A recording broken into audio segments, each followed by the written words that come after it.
மச்சான், என்ன காலங்காலத்தில் பட்டைங்கிட்டியுமா? என்ன செஞ்சீங்க? ஆமாம், விநாயகர் சதுர்த்தி. அதுக்கு என்னப்பா?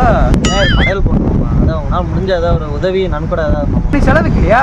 செலவெல்லாம் போயிட்டு இருக்குமாம்மா. அதுக்கு முன்னாடி விநாயகருக்கு படையல் பண்ணுவாங்கம்மா. அவன் தேடி நல்ல விஷயத்துக்காக வந்திருக்கேன். அவன் எழுதிட்டாமா. 1 hour later. மச்சான், மாமா மச்சான் என்ன மச்சான் விநாயகருக்கு படையல் போடுறேன்ட்டு? விநாயகருக்கு அற்புதமான படையல் போட்டாச்சு மாமா. மனம் குளிர்ந்துட்டார் மாமா. எல்லாம் ஆசீர்வாதம் தான் மாமா. இல்லை, எனக்கு புரியல மச்சான். அட மங்குனி மாமா, என் பேர் என்னையா? கணேசன். செட்டசாமி அப்படி கூப்பிடுவாங்க. விநாயகன்.